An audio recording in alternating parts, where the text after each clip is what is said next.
We're live. We're doing it. We're doing it. We're doing it well. I'm Kelsey. And I'm Emily. And this is a Trial by Podcast.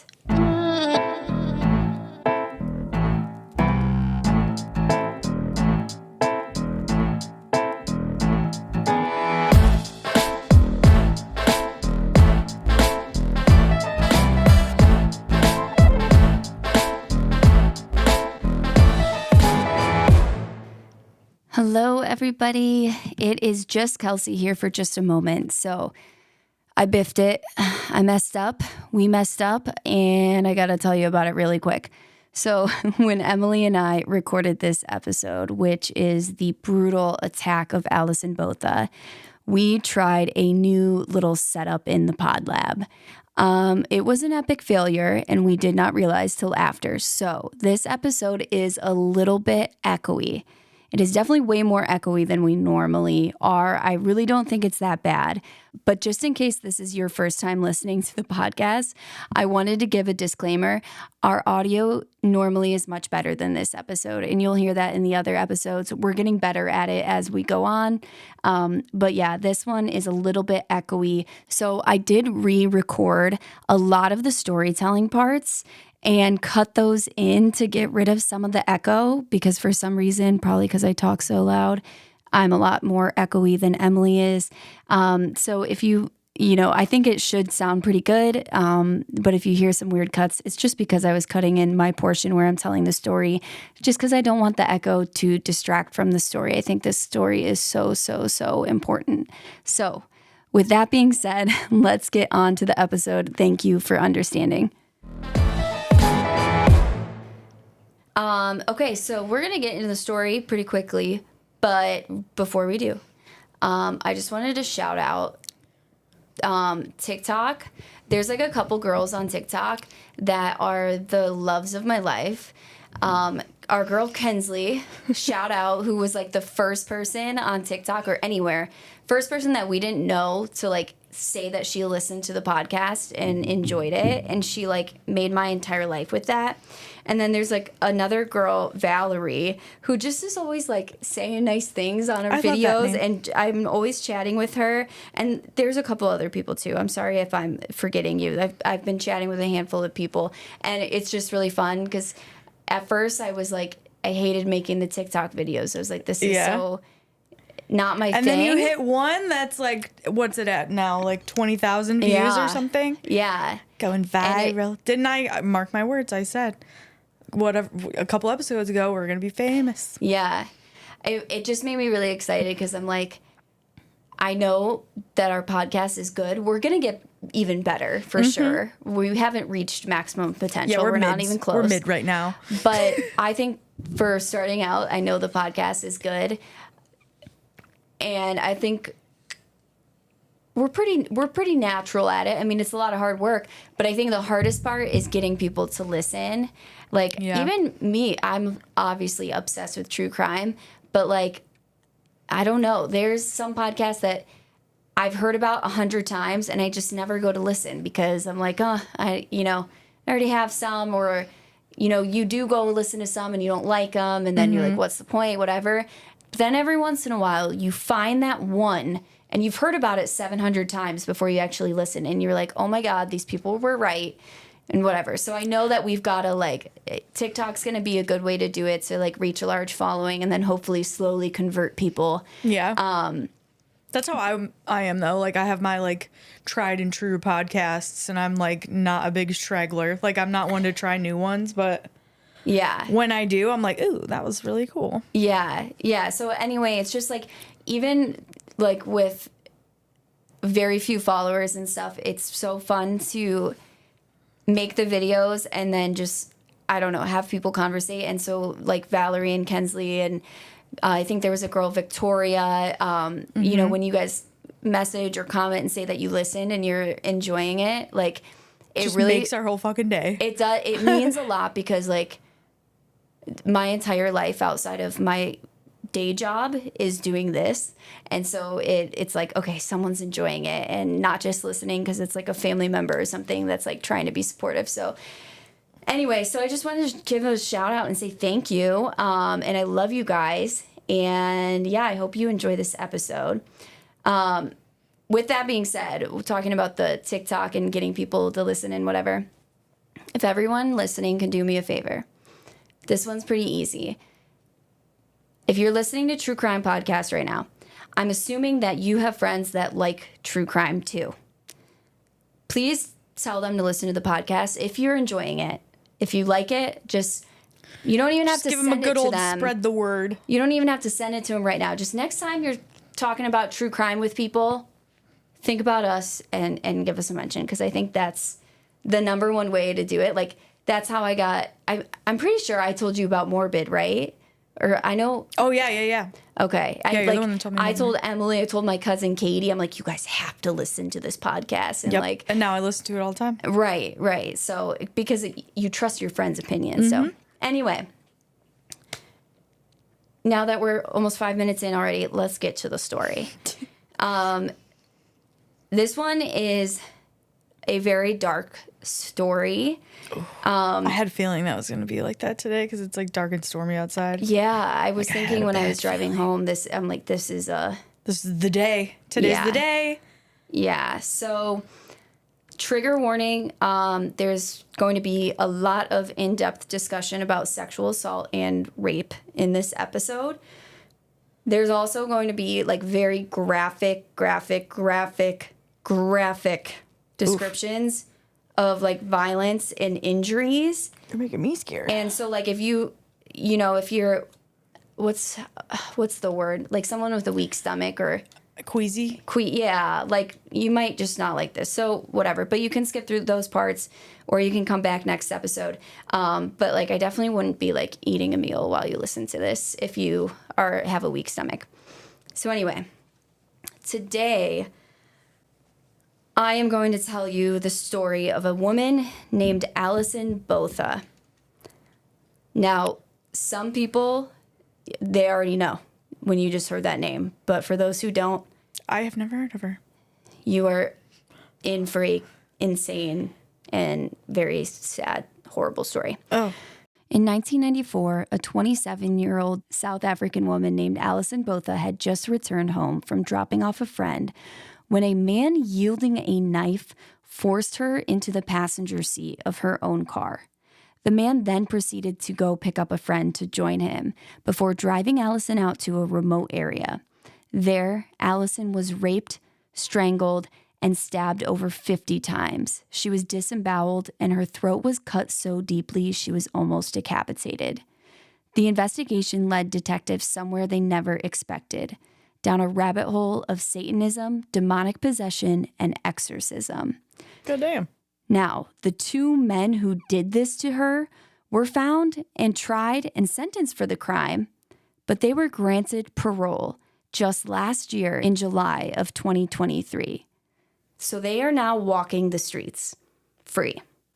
Hide your kids, hide your wife. What's that from? Do you know what I'm talking about? Yeah, hide your kids, hide your wife. Yeah. So Alison Botha was born on September 22nd, 1967. She had a relatively normal upbringing in Port Elizabeth, South Africa, though her parents did divorce when she was 10 years old. However, after the divorce, she lived mainly with her mom and her brother and led a pretty happy life. She was really close with her mom. They're a good Christian family. Church and God were a big part of their lives, and it seemed that she had a good relationship with her brother as well, and even her dad, even though her dad's, I believe, lived in Johannesburg, which is a little bit far from Port Elizabeth. Like, it's not an every weekend type of thing. Okay. But good relationships all around. Now, Alison was a great student growing up, and she even served as head girl at her high school, it's kind of like a British thing, British, South African, those types of countries. But it's basically like a student leadership position. So There's a head girl and a head boy for every class. Like class president, kind of. Yeah, pretty much. Okay. So after graduating, she spent some time traveling around the world for a few years, actually, before settling down back home, where she got a job as an insurance broker. Now, by 1994, the now 27-year-old Alison had kind of reestablished herself back in Port Elizabeth, which is a coastal town on the southern shore of South Africa. She had this job that she enjoyed, and she had a great group of friends around her, and was just kind of like, I think, probably in a similar stage in life to where we are. It's like, okay, you have your place, you're comfortable, you have like your career now. Yeah, you're in your career, and you're kind of getting old. Yeah. That's how I You're feel, getting at bored. least. Yep. I don't know how Alison felt about it, but you're kind of getting old, but you love it. You're like, this is great. Like, I don't have the energy for all the craziness I used to endure. The clubbing and and traveling and staying in $5 hostels that give you bed bug bites and all that.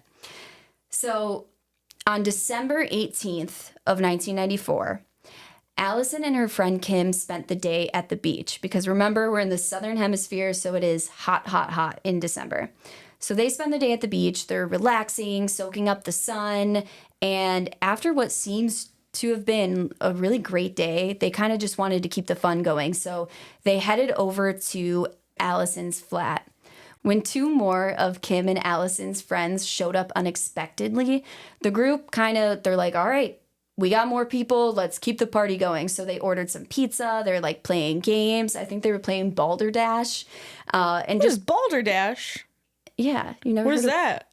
I don't know, but you I looked know. at me like, they play Balderdash? I have no idea what that Balderdash. is. I know I've played it. I know my mom loves it, but I can't remember exactly what it is. Please hold. Emily's Googling a description for us.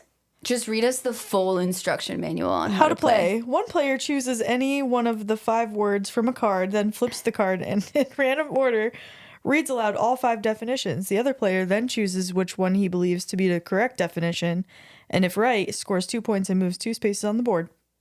So you just guess definitions, basically? Sure. We're rolling with it. Anyway, Balderdash. That's Balderdash. That is it. And that was another episode of... Just kidding. Okay. So as it got later into the evening, the friends kind of slowly began to leave, and it was eventually decided that it was time for Alison to drive Kim home. So like they had planned earlier in the day that Alison was going to drop her off at home. Mm-hmm. So while at Kim's, Alison actually ran inside really quick because she had done laundry at Kim's earlier that day. So she like grabbed her basket of clean laundry and headed back out to her car. She arrived back at her own apartment just after 1 a.m. And when she got there, she was annoyed because she had found that like the spot she usually parked in, which was right outside of her unit, was taken. About it. Tell me about it. And Parking. It's late at night. You're thinking like, who would take my, who's coming this late? Yeah. So she parks. She has to park farther from her apartment. She's kind of annoyed. I would say very. Like, I know I would be very fucking annoyed if somebody parked in my spot. Anyone would. Anyone would when you're just like, and it's late, you're tired. Mm-hmm. And when what happens to her, if that happened to you because someone took your spot, you would be very angry. Now, I don't think the spot is like reserved for her, I will say, to be fair to the person who parked there. I think it's like first come, first serve, but still. So after she parks, she reaches over to the passenger seat to grab her basket of clothes. And this is when she hears the driver's side door open behind her. Uh-oh. She turns back around to find a man who was holding a knife to her throat before she could even process what was happening. He told Alison, quote, "Move over or I'll kill you." So Alison did what she was told, moving over to the passenger seat. The man got in the driver's seat, started up the car, and drove away, telling Alison, don't worry, I'm not going to hurt you. I just want to use your car for an hour.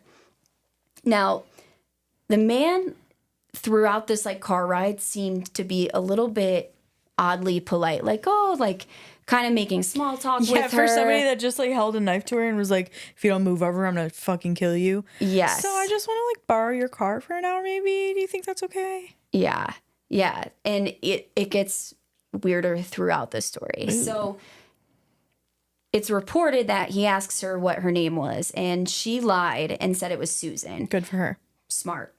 So then she's like, Susan, what's your name? And he says, my name is Clinton. We find out this is also a lie. His name is not Clinton. But Uno at the time reverse. that she thinks his name is Clinton. Now, he then asks her if she had a boyfriend. Now, she didn't, but smartly, again, she lied and said that she did have a boyfriend. And in fact, he was waiting at home for her to return and would have noticed that she's been gone too long by this point. So she tells Smart. the man that he should probably just let her go home because her boyfriend was probably getting worried and, you know, maybe going to call the police or start looking for her. So she tells him, look, you can just take my car. Have my car. Why don't you just drop me off right here? I'll get out. I'll go home. That'll be less trouble for you. I'm not worried about the car. But of course, the man refuses to let her out because, spoiler alert, it was never about the car. So he basically just tells her that he wants some company with him. And, you know, again, don't worry. Like, he just needs the car for a little bit and they're going to go pick up one of his friends. Oh, jeez. So they do. And when the friend gets into the back seat, Clinton just asks the man for cigarettes and then starts making introductions. Again, very casually. So weird. He says to the guy in the back seat, meet my friend Susan. Susan, this is Tiens. And this actually was the guy in the back seat. That's his real name is Tiens. So Okay. it's like, what are you doing, dude? Why are you using real names? Yeah. Everything about this is so random. So the driver who had told Alison his name was Clinton was actually a man named Frans du Toit. But Tiens, again, was the second man's real name. His name is Tiens Krueger. Okay. Now, Krueger didn't speak much English. He mostly spoke Afrikaans. But when I give quotes here, I'm going to tell you the quotes in English, okay? Just a heads up. We can't speak Afrikaans. Yes, and you don't want me to try because I am not going to do a good job. Now, after driving for a bit, Toit reached his destination, which was a remote stretch of beach with no people in sight. And the way it's described is, I tried to find pictures, but I couldn't. There's kind of like trash everywhere. Like, it's not some beautiful beach. This is like, people don't really go there too much and like hang out. I'm picturing like, you know, the sand's kind of hard. There's trash and kind of debris everywhere. Okay. And it's not like That's this where, like, homeless beautiful people go. hangout spot where people are like watching the sunset. Okay. Again, couldn't find a picture, so I'm not 100% sure, but that's the impression I get from this, just to kind of set the scene for you. Okay. So once they arrive, Krueger steps out of the back seat and lights another cigarette. And at this time, Alison reportedly turned to Toit and asked, okay, what now? And Toit was surprised by this question. And apparently he responds to Alison and says, quote, I thought you would have realized we want sex, end quote. That's such a guy thing to do. To Alice, Alison just shakes her head no. Yeah. Like she didn't realize. Well, yeah, why would you? When two guys are trying to fucking kidnap you and possibly murder you, why would you just be like, oh, they want to fuck? Well, and I love that he called it sex. Like, Yeah. no, you want to rape her. Exactly. Now, he then asked if she was going to fight back, and Alison responded no. So he instructs Alison to take her clothes off and perform oral sex on him, and she complies. So once he decided that it had been long enough, he forced Alison into the back seat, where he performed oral sex on her. He then raped Alison. Now, during the assault on her, her body reportedly displayed signs of sexual arousal. Now, I've read different accounts of what this means. Some claim that she had an orgasm, and some just say that like she moistened. What is like a not weird way to put that? With, how do I say that? So I think that this is an important part of the story to mention because it's not something that a lot of people want to discuss. It's not something that a lot of victims of sexual violence want to discuss. But I also think it's something that needs to be made very clear is that physical signs of sexual arousal are not signs of consent. Like, your body is biologically designed to respond to stimuli in certain areas. And so someone someone's body becoming aroused does not mean that they like what's happening. Like, it doesn't mean that they like what's happening to them. And it doesn't mean they're enjoying it or it feels good or anything like that. It just means their body is responding to a stimuli. Now, according to research studies analyzed by a website called Her Story, which is like an online resource for victims of sexual assault, they said, quote, approximately 21% of women experience physical arousal and 4 to 5% orgasm during sexual assault. However, numbers related to arousal responses are presumed to be underreported due to shame and embarrassment, end quote. So, of course, we're looking at these numbers, 21% experience physical arousal, 45% orgasm. And basically what they're saying is that, you know, some victims probably do not report this happening to them because they don't want it, you know, maybe they just don't want people to know. It's just private. Or well, I'm sure it's probably embarrassing. It's probably, it might be embarrassing, or they don't want to give their attacker the satisfaction of knowing that, or whatever it may be. Well, that, and I don't know. I don't want to put myself in their position, but like, I feel like, I don't know. I feel like some people would think that that was like you said, like that was an admission of consent. And they're like, but I did not consent. Like, right. That, you know, like, right. From the like, outside well, you looking had an in, orgasm. Obviously, you liked it. And that's completely wrong. Right. Now, so in this article, they made this really good comparison that I wanted to share. So they compare arousal to tickling, saying, quote, when done against someone's wishes, it can be a very unpleasant experience. Yet amid calls to stop, the person tickled may still laugh involuntarily, end quote. So basically, your body's physically responding to the tickling in one way, despite the fact that your mind is responding in the opposite way. Like, yeah, it's not fuck you, stop this. Right, and it's you're not still an being enjoyable. tickled. Yeah. So while during Toit's rape of Alison, she reportedly responded physically to the attack. When he was finished, he rolled down the window and asked Krueger if he wanted to, quote, have sex with this lovely lady, end quote. To which Krueger responded, quote, no, I want to fuck the fucking bitch, end quote. So I don't know if you can tell, but we're dealing with 0 two to 100. types of people here. Well, really one type, because they're both horrible fucked monsters. in the head. Yep. So Toit then said, quote, don't speak to her like that. She's a lady, end quote. Oh.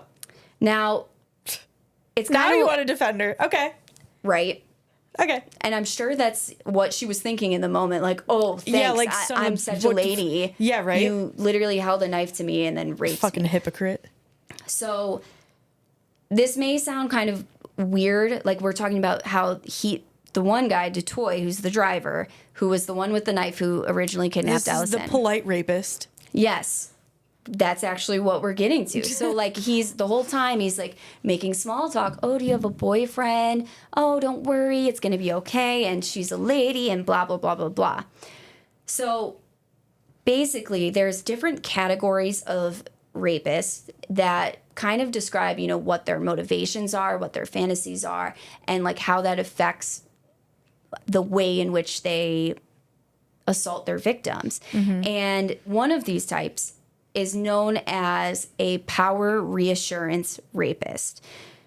This is also sometimes referred to as a gentleman rapist. And that's an outdated term, and you can probably guess why it's not used anymore, but just in case anyone has heard that before, because I've heard that in other cases.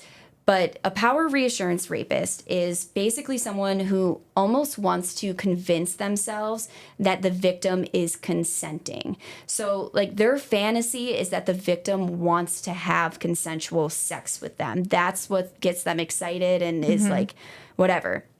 So this is why you'll see them doing things like performing oral sex on the victim, and they'll sometimes even ask them, like, oh, do you like that? Like, does or this feel okay? You ask if they're enjoying themselves, stuff like that, because they in their mind, they're trying to convince themselves that they want the woman to enjoy it. That's Right. something that's like, They're, like, part of their role-playing. fantasy. Right. So like they don't get off on like screaming or fighting back or anything like that. Just to give you like the opposite side of the spectrum is an anger excitation rapist, which is someone who like they enjoy the assault when someone's screaming, when someone's like freaking out, no, stop it, they're scared, they're screaming. They want it to feel like unconsensual sex. And so that's kind of the difference in why we're seeing Toit being like trying to act like this is some sort of normal situation that he's put her in. Now, in my unprofessional opinion, Krueger seems to be more of what is categorized as a power assertive rapist. And again, this is just in my opinion, and all I know about him is what I'm going to tell you in this story, so don't yell at me if you think I'm wrong. But a power Opinion. You ever seen that? That's my opinion. No, but I'm going to use that for a TikTok. So what a power assertive rapist is someone who believes that they are entitled to women's or the victim's bodies, that it's like their right to do whatever they want to them. So that's, to me, it didn't really seem like Krueger, at least during the rape, was trying to make her scream or fight back or whatever. He was just like, I want to have sex with you, and that's my right, so I'm going to do it, type of thing. Yeah. But again, we don't know for sure. So Krueger proceeded to rape Alison, and when he was finished, he got back out of the car. Then he and Toit are kind of just standing outside of the car debating, what should we do with her? Do we leave her? What do we do? And during this conversation, Krueger refers to Toit as Frans, which is his real name. Uh-oh. So at this point, Alison knows Blown both cover. their faces. Yep.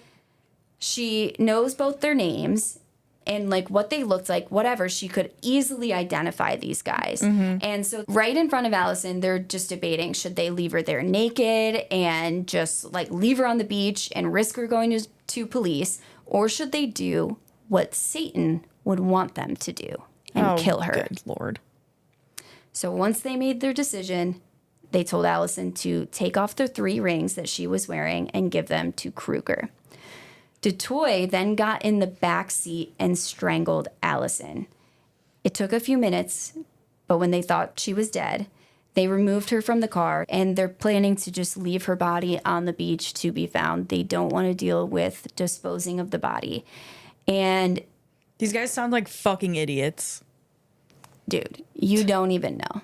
You don't even know. So they're just they're like, well, is she actually dead or is she just passed out? So just to be sure, they stabbed her in the stomach almost 40 times. Jesus. Stomach, like lower abdomen area. Now, again, just assuming she was dead, they start to leave. They're kind of getting their things ready to go and packing it up in the car. But just before they got back in the car, they heard a noise coming from Alison's body. Oh, no. She was still breathing after being strangled for minutes and then stabbed in the abdomen over 30 times. Oh, my God. She probably passed out and then woke up to them fucking stabbing her in the stomach. Still breathing. Oh, my God. So they take the knife and slashed her throat 16 times. What the fuck? Is this like a tag team or like was it more one the other or whatever? We'll get there. Oh my God. We'll get there. All in all, Alison was stabbed 54 times. That's an estimate because there were so many wounds on top of one another. It was hard for them to tell. They just went in the same holes. Yeah. Oh. Now, when they were done, they stepped away from Alison's body and discussed what to do next. One of the men asked the other, quote, "Do you think she's dead?" And the other responded, quote, "No one could survive that," end quote. One of the men threw Alison's denim jacket just right at her body, and the pair then got into her car and drove away, not knowing that Alison was in fact still alive. Oh my God. If Alison Botha was going to die, the men who did it to her were going to go down for it. So as she laid there bleeding out, she used her finger to write the names of her killers into the sand. Damn. She wrote Frans and Thuens, and finally, she wrote, "I love Mom." Oh. She finished off her last words by drawing a box around the words, "I love Mom," seemingly to stress the importance of these words over the names of her killers before laying her head down to give in to death. What a fucking badass, though. Like, she sounds like a badass. Which is very sad because she seemingly did all of the, like, correct things. Like, that sucks. She's a badass. Yeah. But even with her last words written, Alison's heart kept beating because she is a badass. And eventually, she moved from where she was laying on her stomach, pushing herself onto her hands and knees. At this point, she felt something wet on her abdomen. She looked down to find that it was her intestines pouring out of her body. Ooh. And obviously, she was shocked. So after she was strangled, and she blacked out while being strangled, of course, when she awoke, one of the men was actively cutting away at her throat, but she had no idea that she had been stabbed almost 40 times in the stomach. What the fuck? She tried to push her organs back into her body, but it was impossible. They were slippery. The wound was so large because, like we said, the stab wounds were just going over, just shredded. Just shredded. And too much had already come out, so she's trying to push it back in, and it's slipping out of her hands. Oh, my God. Yeah, I told you this episode this was rough. Gruesome. Whoa. This is when she notices the denim shirt that her killers had left behind. Mm-hmm. So this was like out of that laundry pile, I believe. Yeah. And I don't know why they just like threw it at her, but thank God they did, because she used it to gather her intestines into a bundle, like in this shirt, and held it close to her stomach with one hand. So with this, she was able to move now. So she uses, like, she's holding the bundle to her abdomen with one hand, and with her other hand and her knees, she starts to crawl. This shit sounds like a fucked up, scary movie. Like, this does not sound like something that would happen in real life. It gets worse. Oh, my God. She wanted to stand, but she thought, it might be easier if I stand, because she's on all fours, so her, abdomen's facing the ground. But she kept thinking about standing, and her head, because of her neck wounds, felt just funny. Thinking that, I'm like, wasn't her head almost like decapitated from her body? What the fuck? How is she still alive? So her head at the time felt odd. It was hanging down a little bit lower than normal. And again, remember, she's hands and knees, and her head was sort of touching her chest. So she just didn't want to stand. So she began crawling instead. And she crawls for a while, but eventually she just collapses from exhaustion. The crawling was taking too long, and she kind of figured, okay, either I can lay down and die, or I have to stand up and walk, because she knew, like, obviously nobody's going to find me here. Yeah. And she didn't have a lot of time. And so just trying to crawl, moving inches, inch by inch, wasn't going to work. So she stood. But as soon as she did, the world went black. Oh, my God. Not because she had lost consciousness, but because her neck had been butchered so severely from the front, there wasn't much left keeping her head on her body. This caused her head to flop almost completely backwards, with the back of her head touching the top of her back, lying between her shoulder blades. What the fuck? So she was now looking up at the black night sky with her vision fading.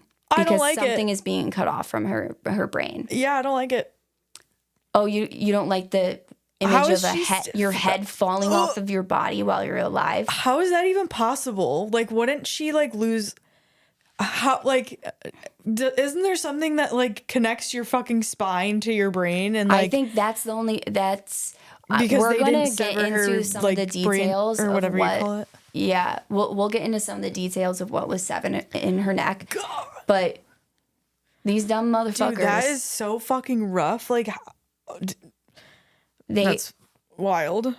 her spine luckily was still, intact, and they seemed to miss all of the major arteries in your neck. That is even a though miracle, they stabbed her, I dude. think it was 16 times in the neck, like cut her throat 16 times. Damn.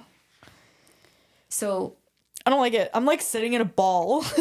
Like, yeah, I'm I uncomfortable. told I don't you like this that. this one is dark. Yeah. This one is dark.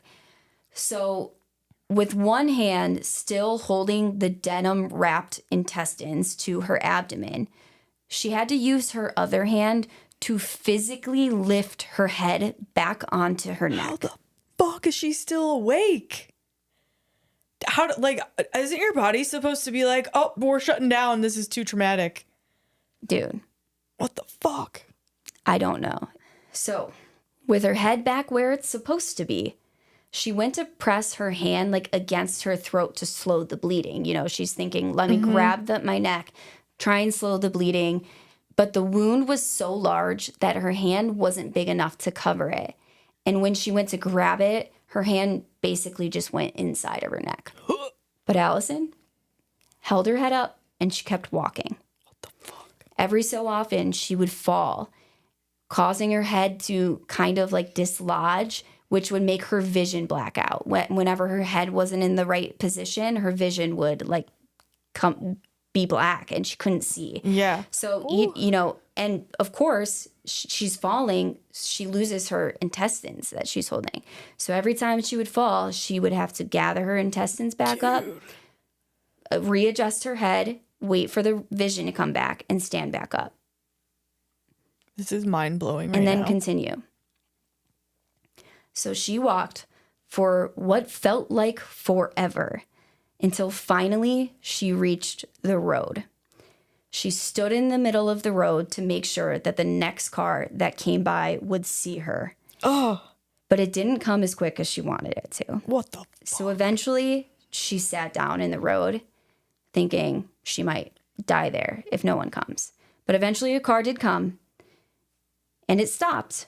But a couple minutes go by and no one gets out with their headlights shining directly on Alison. They don't get out. If you tell me this is these two motherfuckers, No, I quit. It's not. That would be so fucked. It is not. I won't let you think that. thank you. But they didn't get out and they drove away and left her there. What the fuck? Now, But to be honest, I'm not saying that they are okay in what they did because that's fucked up. If you see somebody on the road, help them. But like, also they probably took one look at her and was like, dude, she's missing half of her head. She's holding onto her intestines. Like, this girl is fucked. I could see like, I would like to think I would stop. Yeah. I think if I had other people with me, I would. I don't think I would if I was alone because I almost think if you see something that horrific too, you would be like, this is fake. Like, this is a ruse to get me out of the car. This is what's going on in my head. This entire story. I'm like, this has to be fake. Yeah. I don't. I think I would probably think I'm seeing shit. Like, I'd be like, that's not real. There's nobody there. Yeah. I don't know. I don't want to like dog the people. I don't think they're bad. Neither do I. That's why I'm like, because we don't know we still to this day, we don't know like if it was one person, if it was five in a car, if it could was have been men, a pregnant women. lady fucking trying to get to the hospital and have a kid. Yeah, or if you have your kids in the back seat, you don't want your kids to see that, and maybe they're like, well, I don't think she's gonna make it. Like, but like also go call the fucking maybe cops or an ambulance would be nice. Now the good news is another car did come. And this time it came to a stop immediately and a group of people got out. Oh, thank God. One woman walked towards Alison and began screaming horrifically, like just absolutely freaking out. Like, dude, I don't blame her. I don't blame her either. Don't blame her at all. I mean, that is a horror movie. I would never recover with that to just see it. You're driving down like a dark road in the middle of nowhere and you come across a woman completely who's like, mangled girl. Yeah, that is literally a horror film. And yeah. But luckily, for Alison, there was one man in the car who was not easily stirred. So this guy comes, he gets away, the screaming lady, gets her away from Alison. He's like, get out of here. You're not helpful. Go away. Yeah, probably not making Alison feel better. So he comes back to Alison, kneels down next to her and takes her hand, just telling her like she's going to be okay. Oh. So this man, his name is Tion. And he was actually... What? Wait. Tion. Oh, It's, no okay, S? so... Oh my God, that's way the, too close. The other guy, Tiens, is spelled Theuns. And yes, I did look it up. It is pronounced Tiens. And this is Tion, which is Tiaan. Okay. So Tion. We like Tion. Do we like Tion? Oh, do we like Tion? Yes. Yeah, okay, we love cool. Tion. We love Tion. So Tion was studying to be a vet. So he had some medical knowledge. And he was evidently very good and calm in a crisis. His bedside manner was through the fucking roof. Amazing. Yes. So while he was doing what he could to stabilize Alison, another car actually stopped. And I think many cars stopped while they were in the road. Mm-hmm. And, you know, there was just nothing they could do to help at this point. Like, this guy was the most qualified. Yeah. And you don't want 50 people standing around staring at you. Yeah, exactly. But another driver, brought out a blanket to wrap Alison in. And she was really grateful because she was nude this whole time, just laying there nude. And so Tion's just, at first he was just tending to her neck wound because it was so obvious. Yeah. And for a while he didn't even realize that her intestines were because she had it covered up with the denim shirt, and he had no idea. And so he's kind of freaking out as he's tending to her neck wound. Dude, if you're not freaking out, I have questions for you, because that is a horrific fucking scene. He's freaking out, but internally I feel like he's good at holding it in, man. Oh my God, he is so cool, calm, collected. Now, all right, Tion.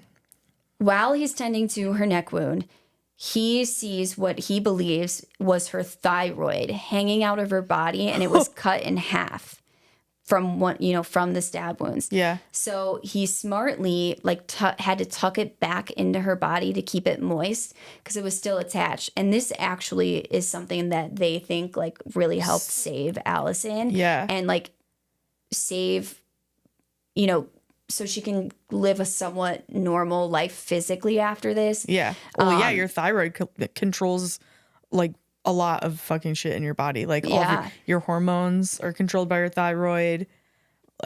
Dude. Lots of stuff. So Tion kept Alison stable and calm for almost 2 hours until an ambulance finally arrived. 2 hours? 2 hours. How the fuck? Were they busy? Jesus. I cannot. Because... figure out why it took so long. I want to know what the fucking call to the 911 people was, because I don't think they relayed the urgency well enough. Because if it took them 2 hours, dude. Initially, I was thinking, I thought maybe it took so long because the other people in the car had to go drive to use a phone, because this is 1994, so they didn't have cell phones. But from Tion's account, he said that his friends called right away. So they must have had a car phone. But I can't find why it took so long. And again, this is a different country. I don't know, and they're in the middle of nowhere. I don't know what the norms are, but I was like, that's insane. So all in all, from the time Alison was abducted to to the time she got to the hospital, it had been almost 4 hours. So, after the men left who attacked her, she had been walking for for over an hour by the time she was found. Imagine just walking down a road through the holding woods. your She was walking through woods. Through woods alone, holding naked. your fucking body together. Yeah, literally. It's amazing. And I'm going to mention it again later because it's in my script and I will forget, and I just am going to read it again, but I want to tell you now. Spoiler alert, Alison survives, and she wrote a book about Dude, this I'm about experience. to go read it. Oh, did you read the book? In one day. Oh, In one day, I read this book. yeah, that's just gotta be good. It is horrific, but it's also fucking amazing. This book Dude, is I'm sure it's probably like so fascinating because like I'm sure she's probably literally the only person that has alive that can tell that story, and probably the only person alive that has happened to ever. Yeah, that's I have no words. I don't know. That's a lot of shit. I don't know. The book is absolutely incredible. And like, I listen to a lot of true crime podcasts, and they always say, you know, I use this book for the source. It was really good. Go read it. And every time I'm like, I'm hearing the story now. I'm not going to read it. But it is different to read a firsthand account of what happened to her in her own words. It's incredible. And she was conscious this entire time too, right? Yeah. That's what's mind-blowing to me. The story that I read you of what happened to her, that's from Alison's account of it. You know, when I'm saying this guy said this and then the other guy responds this. That's like from her That is from remembering that? Alison's account. Oh my God. And now I didn't put a lot in here about like her thoughts and feelings on the situation for a few reasons. Like, first of all, that's her story to tell. And just like ethically, that's her story. And I don't want to take that, but also like legally, that's her story. Those are her emotions. Yeah. I can tell you parts of it that are like public knowledge, like about, you know, the attack and what happened. But it is so interesting to read. And she writes a whole chapter about just the 2 hours like Tian is taking care of her, and like how it made her feel, and like all of the things he was like saying to her, and how calm he was in his presence. And it is like, it's giving me goosebumps just talking about it. Like, it literally makes me emotional. It's so beautiful. And the way she shares her experience, like about what happens after this attack, is just like so incredible. And she actually does like motivational speaking and stuff like that. As now. She fucking should. Oh my God. She's probably the best one to do it. She's an incredible woman. And like, this book is so incredible. It's called I Have Life. And it was co-authored by Marion Tham, I believe. I've got it later in my script, so I will correct myself if I said it wrong there. But it's just really amazing. And they interviewed other people for the book too. Like Tian helped Marion write a chapter about like what his experience was like finding Alison. I feel like that would be so interesting. The doctors that you know, perform surgeries on her and everything like that. They write chapters, her mother, her father. It's really, really incredible. And I cannot recommend it enough. And I know you might be thinking, well, I'm already hearing the story right now. This is not the whole story. Like, the important parts of the story are in Alison's book, and you should go read it. Anyway. And you can get it on Amazon, the Kindle edition, for like, it was like $7 for a digital copy. For like so it's not like breaking the bank. Anyway, so like I said, it takes them almost 2 hours. By the time she gets to the hospital, it's been almost 2 hours since Tian found her. And he rides in the ambulance with her to the hospital. Oh, Tian. So at this point, it's about 5 o'clock in the morning. And the on-call surgeon, who was Dr. Angelov, was called in saying that there was like a trauma that needed to be taken care of. Now, despite his 16 years of surgical experience, he had never seen anything like this. Yeah, dude. Ooh. Alison's head was almost severed from her body, and her spine was visible from the front of her neck. Ooh. The intestines protruding from her body were covered in dirt, twigs, and random debris. And well, yet, yeah, she was like on a beach, right? Yeah. So is there sand and dirt, and she kept falling in the woods and just picking them back up and scooping them back into her stomach. And you have to think, it's not just on her, it's not just surface level, like stuck in cuts or something. It is like inside internal, of her. Yeah. So you have to think about the risk of infection and everything that comes with that. And yet, despite all of this, she was fully conscious And in the book, in Dr. Angelov's thing, again, I don't want to tell too much from the book, but he even says, like, when he walked into the room, she was signing a form. Like, she just had a clipboard and was signing a form. With her intestines hanging out of her and her spine visible from the front. His account of, like, just how weird it was, like, coming from a surgeon. Yeah. Just saying how crazy this scenario was is crazy. So, obviously, Alison was in shock. And the examination of her abdomen found that the stabbing was focused above her pubic area, as if they were purposely, like, trying to attack her reproductive organs. Yeah. Now, on top of it all, her intestines were punctured with stab wounds. So it's not just, like, external wounds that they fell out of. So they were going to have to go in and sew up all of these stab wounds on her intestines. Oh, my God. I'm sure that fucking was going to take forever, too.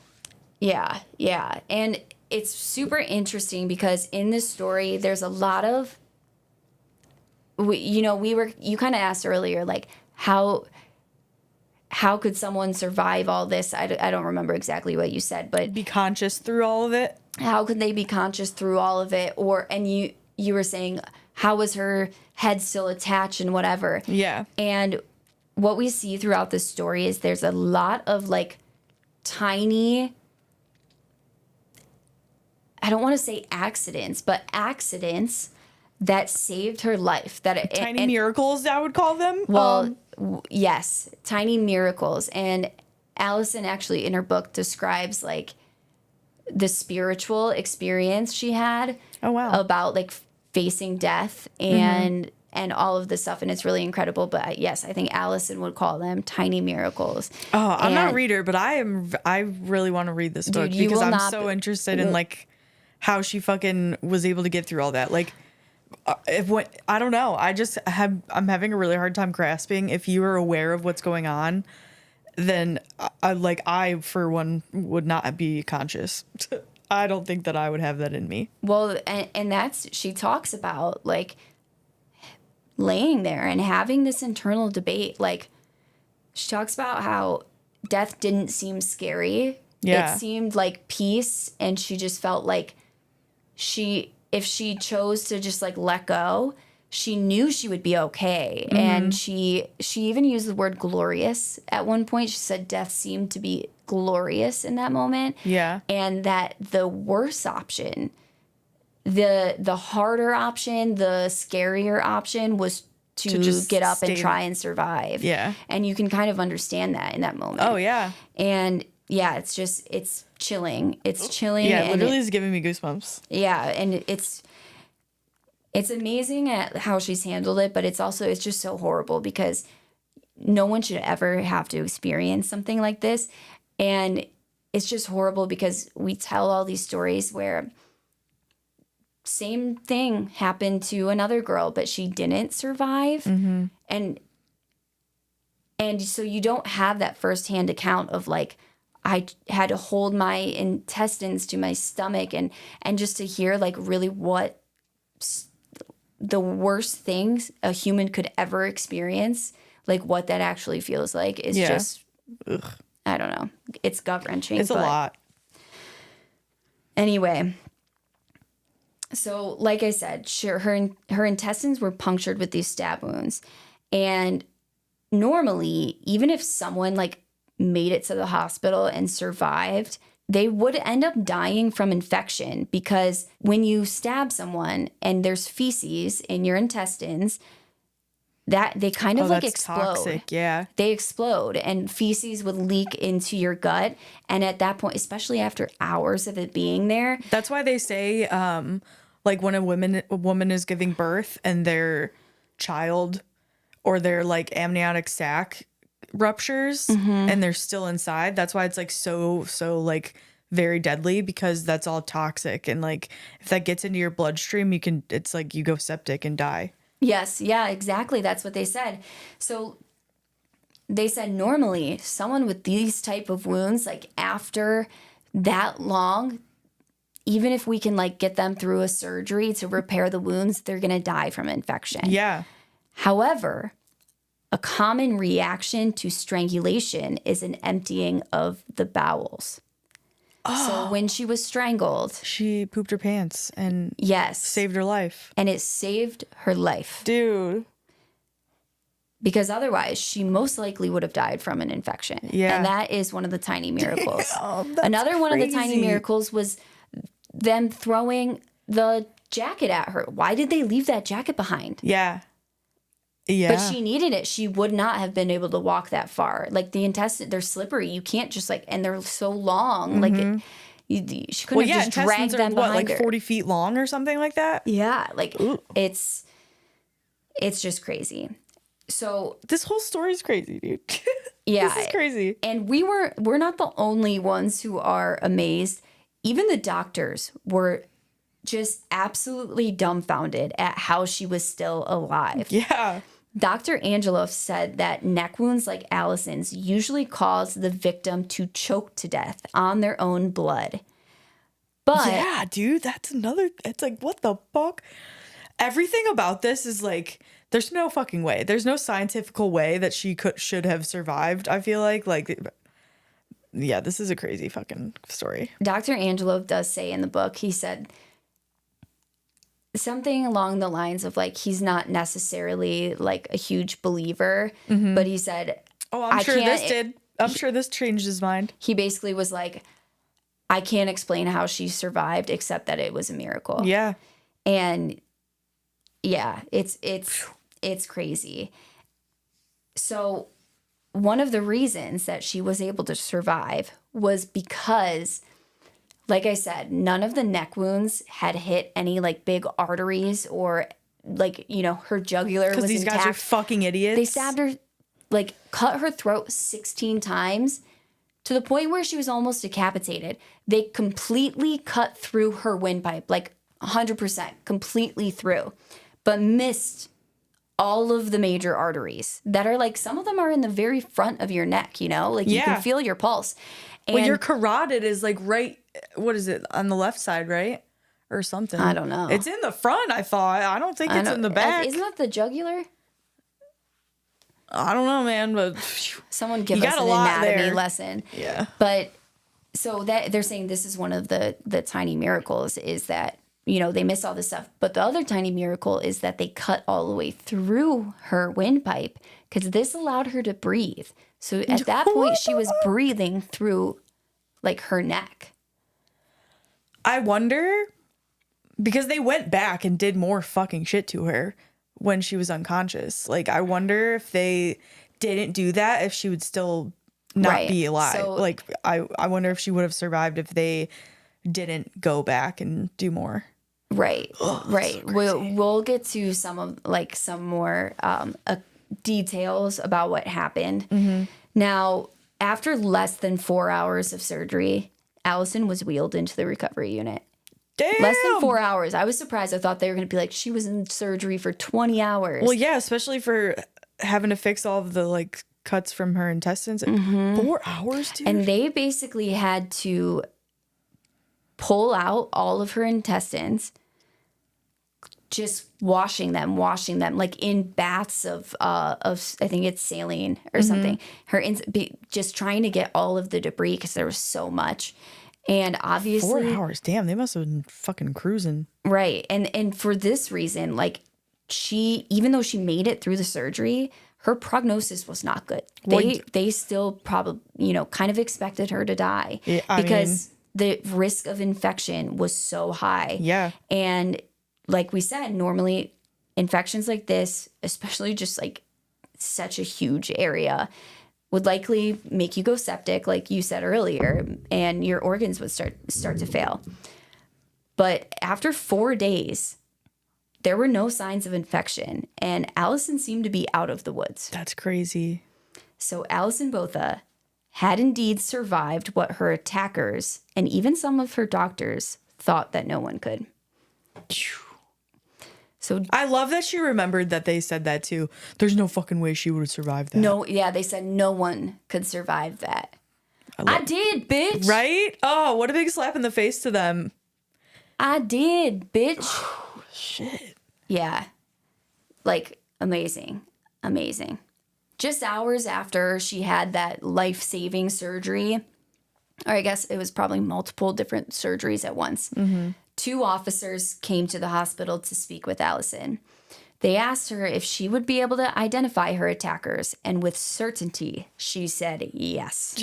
She's like, absolutely the fuck I can. Yes. Yeah, that's verbatim. She looked at the officers verbatim and said, absolutely the fuck I can. Just kidding. That's a joke, okay? So the officers basically held up this big book of mugshots in front of Alison's face, and they're just flipping through pages, page after page after page of all these different mugshots. And after a while, she kind of starts to lose hope because all of the faces are like looking the same and she's not seeing them. And she's like, well, that's like a similar eyes, but the nose is wrong. And well, didn't she have their names? Why didn't they couldn't their look them up? Their first names, but she couldn't speak at this point. She's intubated. Oh. So she's looking at the pictures. They're flipping through. She's losing hope. She's starting to get worried that she doesn't remember them as well as she thinks she does. Mm-hmm. And then she sees it. Frans du Toit, the man who started it all by abducting her, staring right into that camera for his mugshot. Oh. So she tells the officer, that's him. That's Frans. That's the polite rapist. Yep. And the officer, whose name is Nadia, she basically just looked at Alison and said, I knew it. Which confused Alison. But before she could ask Nadia to clarify, the officers basically tell her, we have to go, but we'll be back later to get a full statement. Oh, shit. The very next day, a new officer arrived to inform Alison that du Toit and Krueger had both been arrested, and they had even located Alison's car. So, I can't wait to hear what these fucking idiots did. It's not good. Turns out that the reason Officer Nadia said I knew it was because the men had been out on bail for 2 different rape charges just days before the attack on Alison. So they were let out on bail just days before her death. So these are serial idiot rapists. Serial idiot rapists, yes. Now, Nadia had been the one investigating these cases, and so when she heard about Alison's attack, she immediately recognized similarities, and she had a feeling it was these men, especially Frans du Toit, who she was familiar with. And so when she was flipping through that mugshot, that book of mugshots, she thought it's Frans. She's like, if it's this motherfucker, I'm going to lose my shit. And Yep. it was. Now, of these 2 cases, one of them was tied to du Toit alone, and the other was done by both men. So du Toit raped a woman, and then the second rape was both men together. Okay. We'll get into more detail. So du Toit and Krueger were picked up, and a list of charges were filed against them by the new officer who's taking over the case, which is Melvin Humpel. So they were shocked when they were read this list of charges to hear that they were being charged with attempted murder. Because up until this point... I can just see the look on their face like, the fuck? She survived? What? Well, the one's looking at the other one like, you said there was no way. Yeah. Bro, you told me that there was no fucking way. Sorry, gallows humor, but like... Fuck it. I wish I could have been there to see their stupid ass look on their faces. It must have felt so good to be that officer. Oh, yeah, I'm sure it is. Now, sensing that Krueger, who was only 19 years old at the time, was probably the weaker of the pair, Melvin decided to question him first. So he's like, oh, I'm going to crack this dude. He separates them. And, upon hearing that Alison had survived, Krueger was just like... He's like, I don't even know what the fuck to say at this point. Nope. I can't. What do I do? Exactly. There's nothing you can say. So all he did was pull 3 rings off his fingers, hand them to the officer, and say, "Here, take her rings." Oh my God. And then he proceeded to give a full confession. So According to Krueger, he and Toit were drinking earlier that afternoon and got to talking and ended up deciding that they would go out that night looking for a girl to rape and murder. Casually, just as one does. So later that night, Toit just shows up with Alison wherever Krueger was. He was somewhere around his home. It doesn't matter. But I read a couple different things. He's in the vicinity, and Toit is kind of just driving around looking for him and finds him on the street. Fucking weird, but whatever. Very. So Krueger tells Melvin that Toit had raped her first, and then he got his turn. And when he was finished, Toit strangled her. Krueger says he asked Toit if she was dead, and Toit just said, "Let's find out." So this is after they strangled her and they take her out of the car. Mm-hmm. And they're kind of like, is she really dead? They're debating on what to do. That's when Toit, who is the driver, says, "Let's find out." And this is when he starts stabbing Alison in the stomach and private parts. So after the stabbing, they stabbed her over 30 times. So of course, they think they killed her again. But she started making a rasping sound. So this is when they hear her breathing. So Krueger takes out a separate knife and he goes and slashes her throat. Mm-hmm. And as soon as he does this, Toit pushes Krueger out of the way and just starts slicing her neck up. Did the other 15. Raging. Just raging. Ooh. And so as you can tell, Toit is the leader here. Right. Krueger is the follower. And Toit is really the one holding the power. Now, how old was Toit? I don't know. I can't remember if you said, because I know you said Krueger was only 19. Toit was 26. Okay. Now, there is no good news in the story. Obviously, Alison survives. Okay, so I guess there is some good news. But what happened to her is fucking horrific. This is not a happy story just because she survived. This is fucking horrific. And as much as it's incredible and amazing and, that she survived and how she lives her life after, it's horrific. But there is one thing that I read, while researching this case that is so horrific that brought me a little bit of peace. And this is in Alison's book, is she said that the whole time she was being stabbed, she felt absolutely no pain. She couldn't feel anything at all. And again, even for the hours it took her to get to a hospital, she felt no pain. That's crazy. And her adrenaline must have been through the fucking roof. Oh, I mean, she was fully in shock. Yeah. I'm sure adrenaline is a part of it. It makes me feel better that she felt no pain. And while I'm sure that that's not the case for a lot of murder victims, it gives me hope that it's the case for some of them. Yeah. That some of them that have these horrific things happen to them, maybe didn't feel any pain. Yeah. So I don't know. That I was just amazed by that. I couldn't. Yeah. I was like, when your head is literally falling off your body and it's literally bobbling around. What am I thinking of? I'm thinking of the headless horseman. No, I don't know. But I don't know. It's not good. It's not good. Now, while the prosecutors worked on their case against Toit and Krueger, Alison worked on healing. And on December 31st, just 15 days after her attack, she was released from the hospital. Damn. Now, leading up to the trial, a lot was learned about Toit and Krueger. So let's get into these human fucking dumpsters, who, just a reminder, and we'll get there, are now free. Just to remind you, from what I said at the top, they are now free as of July of 2023. Well, that solidifies. Well, they're on parole. They're on parole, but they're out of prison. Yeah. I'm not going to Africa anytime soon.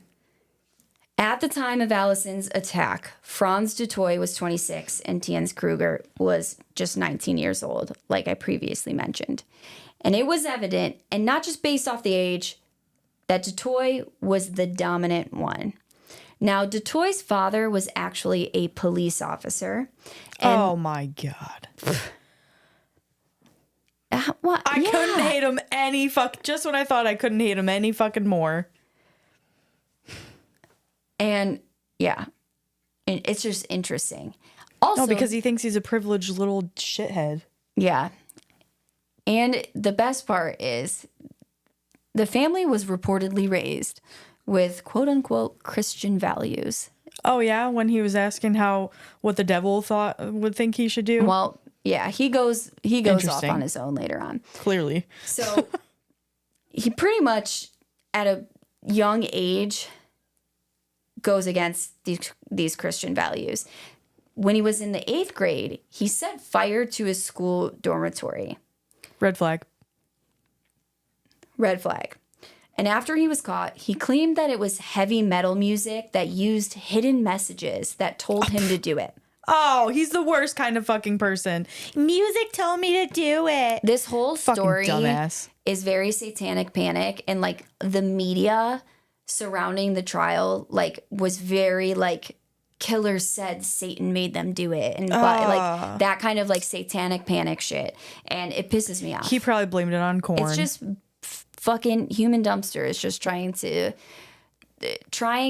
like justify make their themselves shitty feel decisions. big and godly in some way. Like, yeah.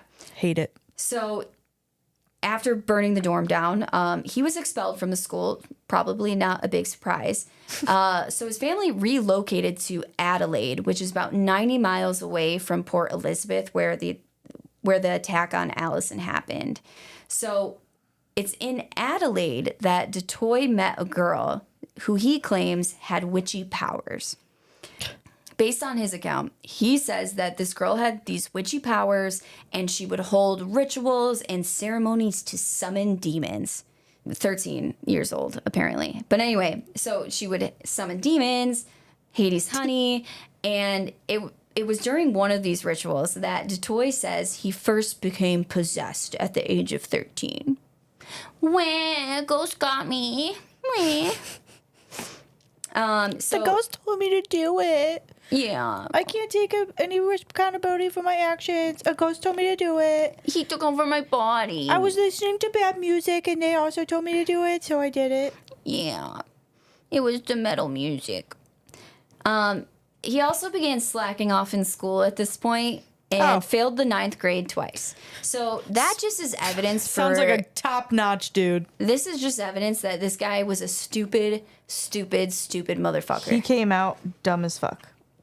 Now, once he was of age, his parents encouraged him to join the army, likely hoping it would instill some discipline in their lazy-ass piece of shit, stupid motherfucker's son, and maybe some ambition in his life. But he ended up just breaking so many rules that he spent a total of 3 months in the detention barracks and eventually was like forced to leave the army. They're like, we can't even fucking intervention this dude. It's not working. So he's got to go. Yeah, pretty much. Yeah. So after he leaves the army, again, his parents swoop in and save the day. And like, okay, he burns down his school dormitory and they're like, and he gets expelled. They're like, okay, we're going to move to a new city so you can go to school somewhere else and whatever. Maybe it was the people you were hanging out with. Yeah. Yeah. And like all of this. And I appreciate that they're trying.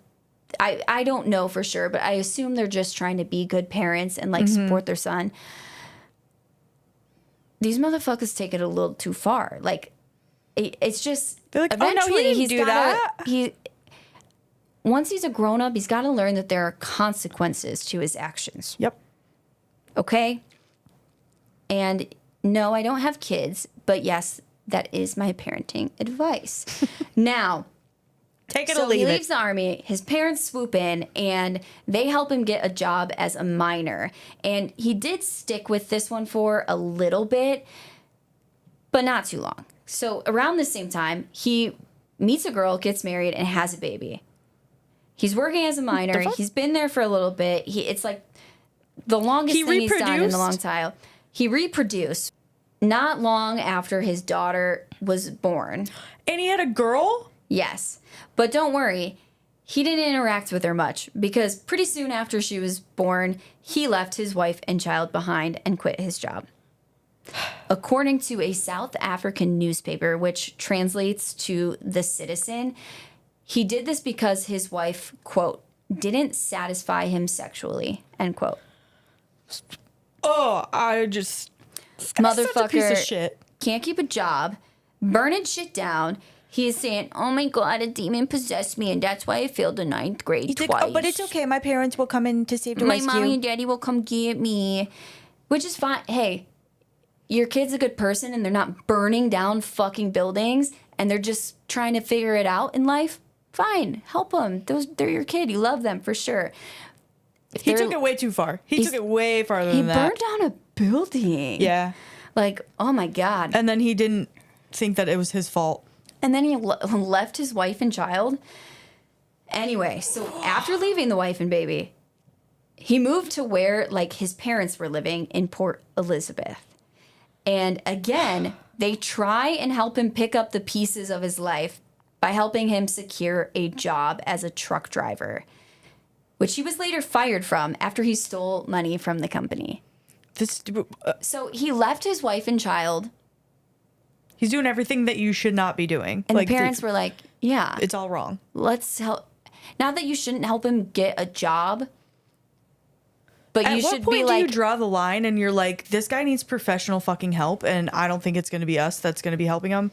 I don't know. Because I don't, like I said, I don't have kids, but like, I don't know, man. That's pretty fucking bad. It's pretty bad. This is like the only thing that's like my one question in my head is like, is this guy nature? Is this a nurture or nature kind of story? And it's giving I'm so nature. glad you brought that up. It's giving nature. I think he was born that way. Yes, it's giving nature because unless his he had family... something stupid fucking shitty happen to him. Not that that is an excuse at all. No, but I'm just trying to figure out. You understand. Yeah. Yes, and it's interesting because he seemed to have like parents who took care of him and cared about him. I don't know if they were like the best parents on earth. Yeah. But they were there. Nothing really horrible that we know of. It sounded really like they were happened to pretty him. good role models, so he knew like that what he was doing was Right. not right. And it's interesting because Krueger's life is very different. Yeah. And it's interesting because, so Toit, again, you know, he was the one that was like the power reassurance rapist. He was being so polite and wanted to believe it was consensual. Oh, that sounds so manipulative now that you know like how his life was. That just sounds like he's just the manipulative piece of shit. Yeah, it's just, I want to read like a full psychological deep dive book about this man because I don't know. It's just, the whole thing is crazy. So he gets fired from the second job or the 15,000th job because he steals money from the company he was working for. He was like a delivery truck driver. Oh, I'm sure his excuse was, well, I listened to a song that told me to do it, so The demons told me I had to take the money. I just wanted to fuck around and find out. So after this, he opened up what's referred to as a shebin in his home. So a shebin apparently, and I'm sure I'm saying that wrong, but I'm doing my best, which is basically it's basically like a speakeasy where they sell alcohol illegally for super cheap prices. So I don't think alcohol was like illegal at the time. It's just that they didn't have a liquor license. They're just selling it out of a house. They're doing it really cheap. They're not IDing people, nothing like that. It's just like an illegal operation, even though alcohol was legal, if that made sense. Weird choice of occupation. Yeah, well, that's what you do when you're a fucking loser. Now, it's at this shebin that he eventually met Thuens Krueger. Now, like I said, Krueger's home life and like his childhood were a lot different from Toit's, who grew up with parents who took care of him and tried to support him. And cared about him. Krueger's father left his mother before he was even born. And after his arrest, Krueger claimed that he had like kind of a slew of stepfathers. It sounds like boyfriends and like maybe a couple marriages. Yeah. And after his arrest, Krueger claimed that one of these men had molested him as a child. Oh. Though it's somewhat unclear whether or not this is true. He says it happened. No charges have been pressed against anyone. We don't there's not really a ton of evidence. He sounds like it might be true to me. He sounds like it's nurture. Yeah. So. Yeah. Still, the hardship did not stop at home. Throughout his childhood, Krueger was ruthlessly bullied by the other school children who would pick on him, just physically, verbally, and they constantly called him Dreetit, which translates to 3 tits, because he had a third nipple. Oh, he had a third nipple! Nothing wrong with having a third nipple. That is so fucking funny, though. Because of what he did, because he's such a piece of shit. He's like, I got bullied for having 3 nipples, so it's okay for me to rape people.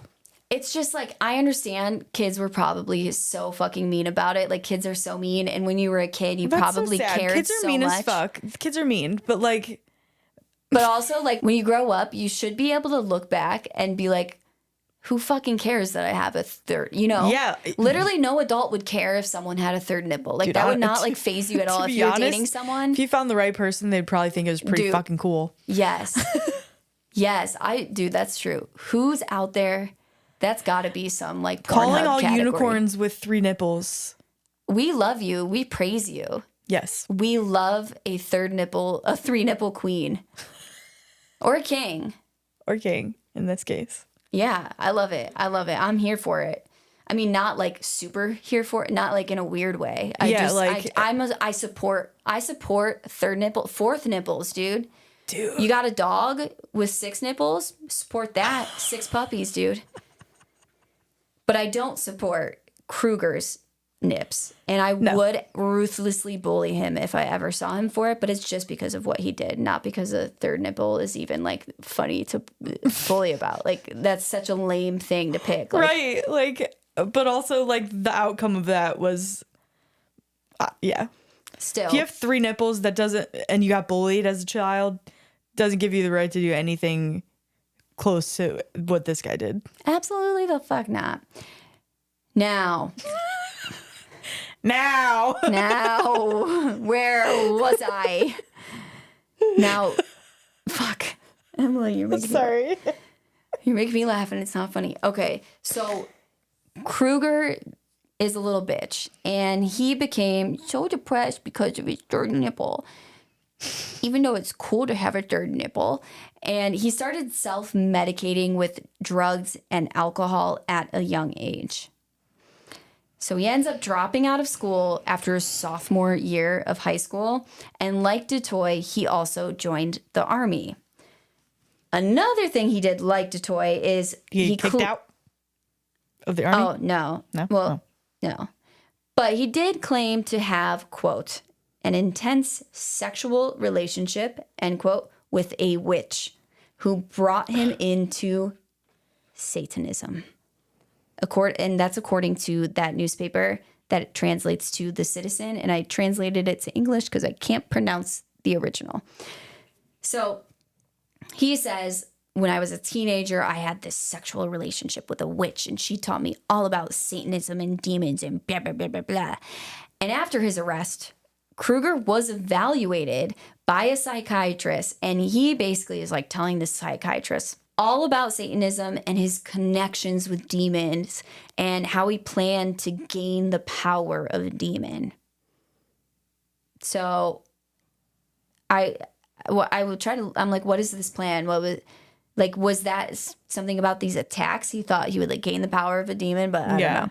Is it like more people you fucking rape and murder, you get the power of something? I don't know. But that doesn't add up to me. I think these guys, their logical thinking skills are just very low. The psychiatrist... Non-existent, one would say. What'd you say? I said non-existent, one would say. Yes, I would say non-existent.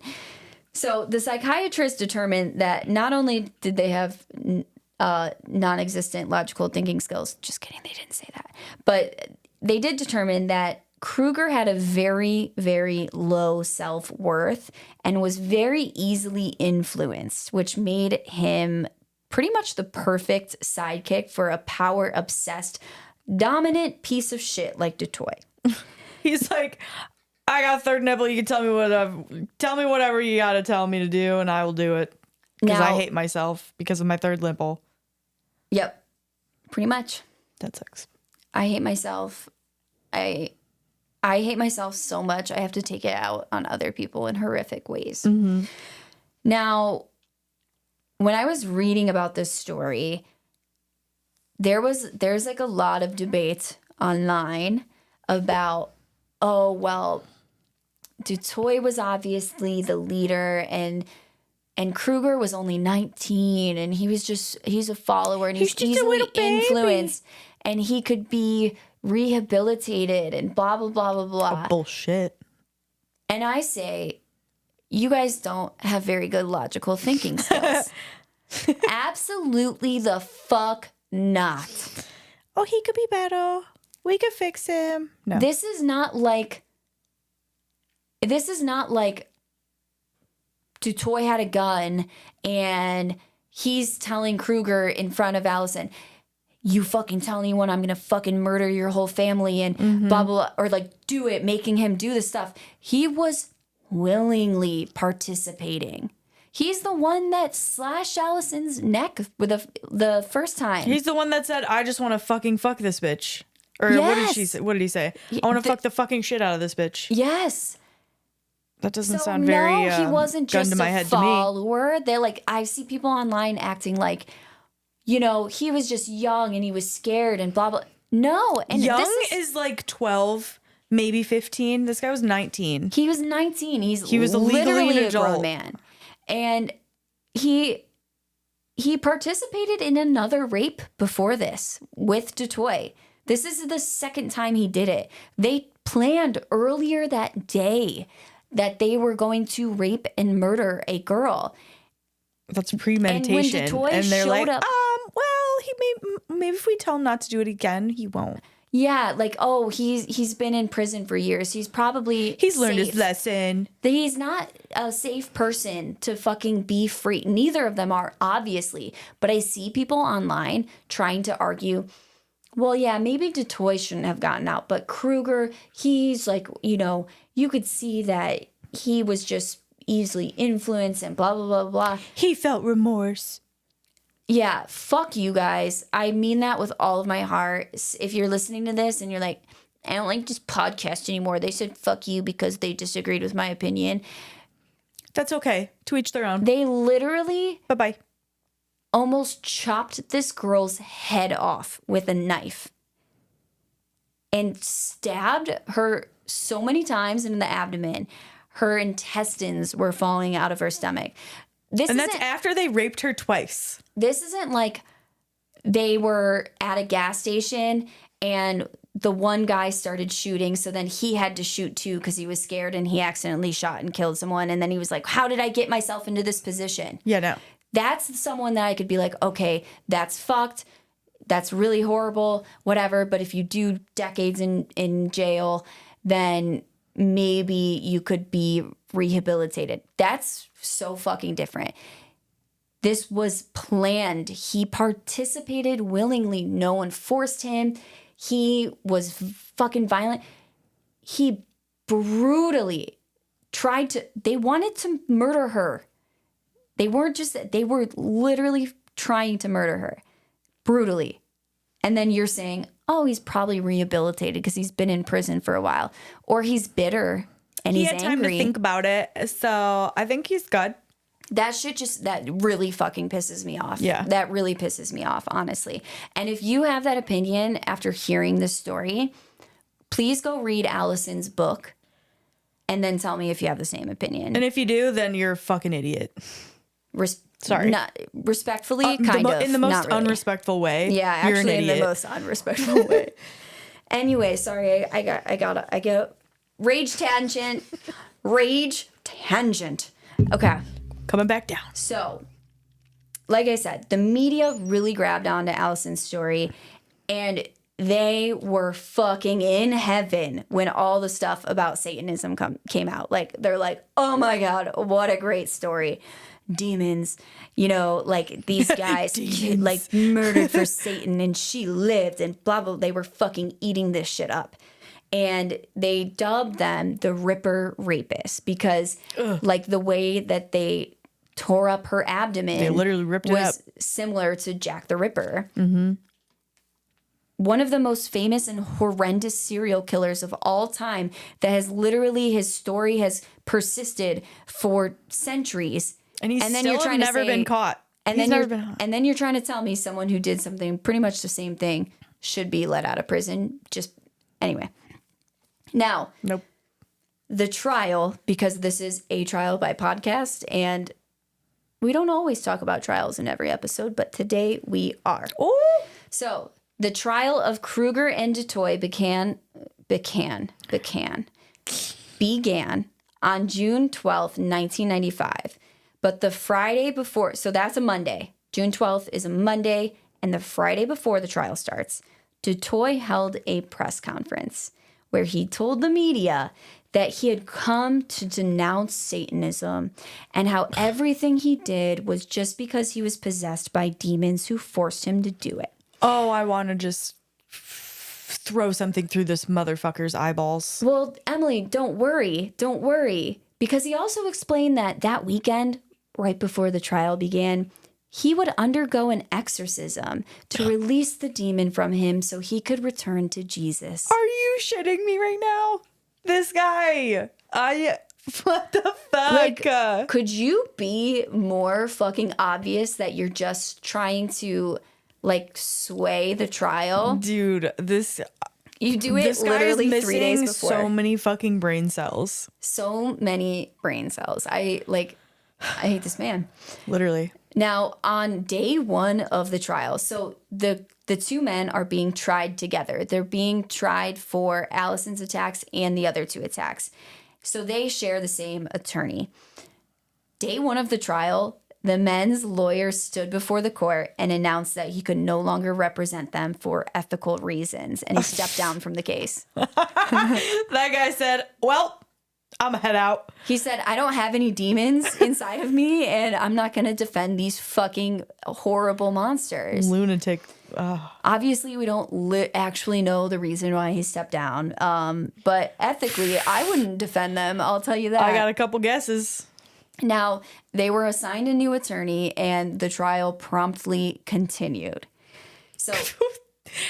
I'm just thinking about these attorneys, like, who's going to get this case, and you get landed with this one, and they're like, God fucking damn it. Like, come on, dude.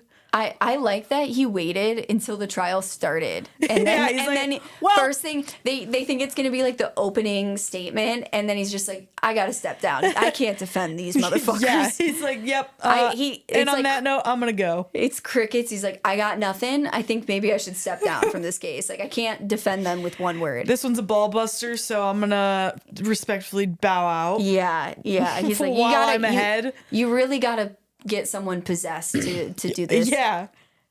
Now, which, you know what? I don't know if, like, I wonder if maybe that's the way the court system works. Like, he had to wait or something. But I kind of feel like it was like a dramatic statement. It was a statement. Yeah.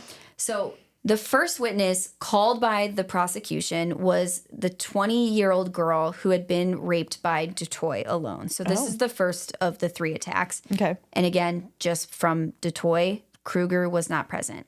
So after the assault, he took her to a store where he bought her food and a flower to give to her, and then told her she was an amazing girl before he dropped her off at home. This guy's creepy as fuck. This is He literally so creepy. And then bought her, I'm pretty sure it was a sandwich and a flower, and was like, you're an amazing girl, and drops her off. Like, I think he's like, oh, we went on a date. This is why I'm like, something had to have happened. Like, something is off in his brain. Yes, like, there's a wire or 5 disconnected that aren't going to the right receptors, and he's got a lot of wires loose up there. It's fucking weird, and it's is he like? It's creepy. It's scary in a different way than someone who's like a brutal. Yeah, because he's like making you think like, oh, like, did I just agree to go on a date with this guy that just raped me? Like, what the fuck is going on? Yeah, it's horrible, and that makes me think about, like, you know, a lot of women who are like drugged or date raped, or they are raped when they're too drunk to, or like maybe took drugs or something and, you know, can't give consent. And then it's like the next day, the guy texts you like had thanks for so much fun last night with you. And you're like, and what if it was even a guy? Maybe you had a crush on the guy or something and you liked him, but you didn't want him to do that to you. And then you like wake up and you're so confused. Like, it's horrible. Anyway, so day one of the trial, this girl testifies, and I don't know fully how this court system works, but I do know that Toit was actually found guilty that same day on 2 counts of rape, 1 count of indecent assault, and 1 count of abduction for the attack on this girl. So they declared he was guilty of this that very same day, but they were going to wait until he was tried for the other charges before they declared a verdict because obviously, you know, the timing. Yep. Now, not to declare a verdict, but to sentence him. They did declare a verdict. He was guilty of those, but they had to wait for the other verdicts before they could sentence him all at one time. Right. So the next day, the girl who had been raped by both men together testified. At this time, she was so pregnant, she was about to give birth. Now, the men were not hurt. Neither was the father of the child. She was already pregnant at the time of her rape. Damn. Oh, that's so sad. Isn't that fucking horrible? That's so sad. That just really bothers me. Yeah. Now, both men were later found guilty on all charges in this case, which included abduction, indecent assault, and rape. All right, 2 down, 1 to go. So Alison was up next. And up until her testimony, she was not allowed in the courtroom, but she sat outside all day anyway, like waiting. You know, she was there for the entire trial until her testimony. She was sitting outside because she was like, I am not missing a minute of this shit. I'm sure she's like, get me the fuck in there so I can send these dudes to fucking jail. Right. So Alison goes in, she testifies. She talks a little bit about this in the book. It is very interesting, but again, that's her story to tell. And after Alison, both Tian, who was, you know, the man who rescued her, and Dr. Angelov testified as well. Hell yeah. Now, another woman who we haven't heard of yet was also called as a witness. And this was also a surprise to Alison at the time.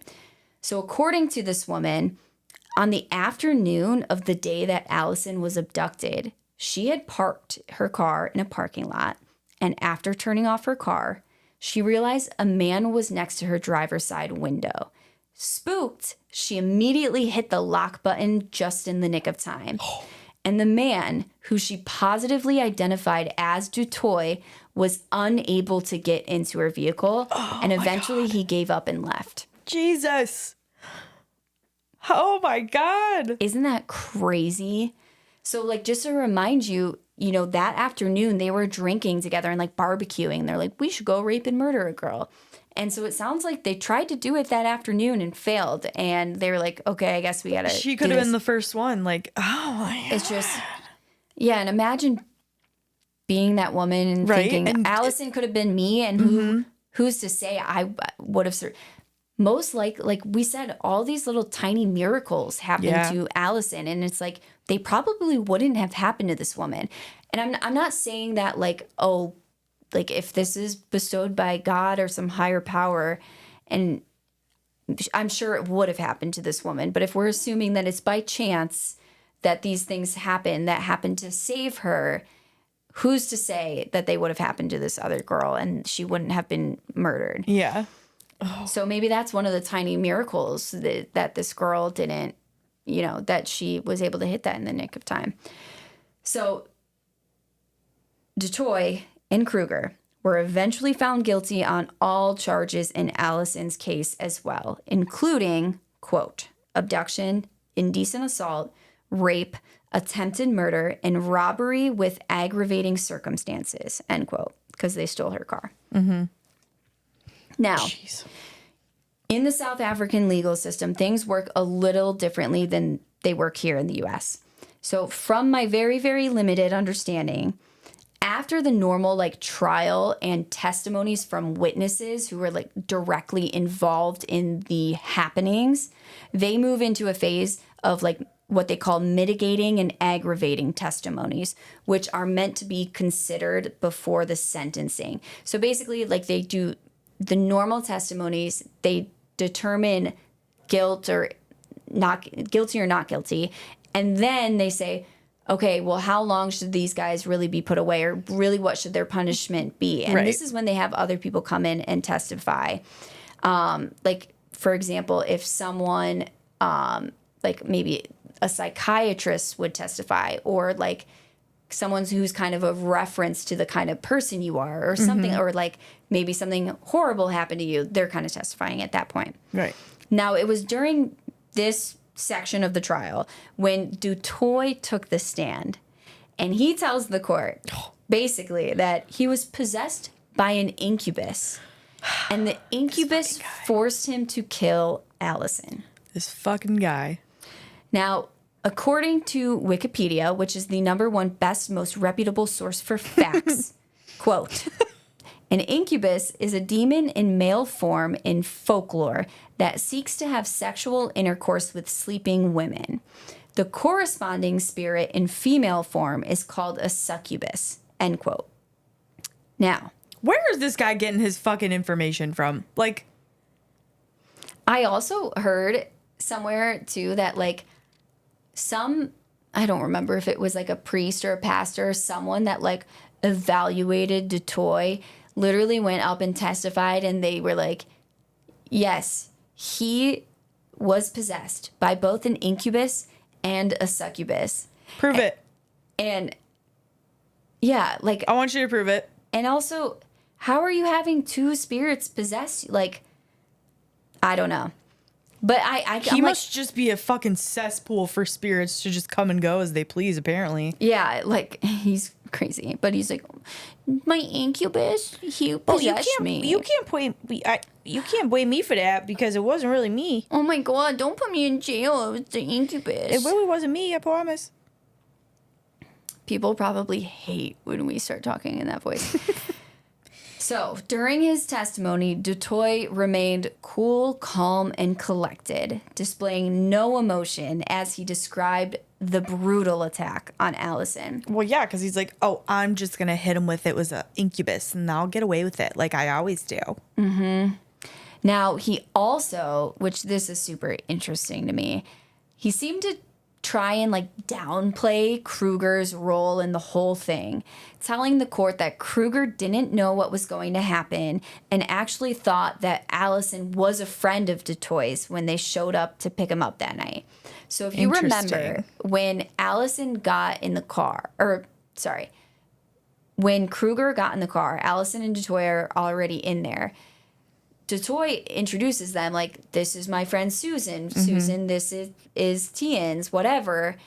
And so he's trying to say, yeah, like he really didn't know that wasn't my friend, blah, blah, blah. Absolute fucking complete garbage bullshit. Lie. They admitted that they wanted to rape and murder a girl. Didn't Krueger, isn't he the one that fucking confessed everything in the first place? Yes. And had her rings? Like what? Yes, and... Right, even if he didn't know, even if he thought it was her friend, yeah, I was gonna say, even if it was his fucking matter? friend, yeah, you don't like what? That makes no sense. But Alison also talks about like she says when she was just talking to Toit in the car, you know, he's like, "Don't worry, I just need to use your car for a little bit, whatever." And she kind of felt like, this is fucking terrifying, but maybe he just, I don't know, like maybe he just wants if I to steal just my let car. him use my car, he'll leave me alone. She like had some hope that everything was going to be okay. And she said that it was when Krueger got into the back seat, they made eye contact in the rear view mirror. And she was like, that's when I fucking knew. Oh God. That's when I knew that something horrible was going to happen. And yeah, I call absolute bullshit that he didn't know. So Toit continues, and he's just basically claiming that like I said, the demon inside of him forced him to do everything that night. And the whole time he was trying to fight the demon and he was trying to stop, but he couldn't. Okay. And he said that it was the incubus that forced him to stab Alison's lower abdomen in attempt to, quote, destroy her private parts, end quote. Now, this is interesting because I mentioned that before. It seemed like the stab wounds were aimed at like her. It was her uterus so and low that reproductive it was organs. towards her private parts. And while they did stab her intestines, they didn't stab, like there were no wounds on any of her vital organs. However, there was so much damage done to just like her internal cavity, Abdomen, yeah. that the doctors thought she would never be able to have children after this. So at the time of the trial, it kind of seems like, well, he's saying now he wanted to destroy her private parts. And yeah.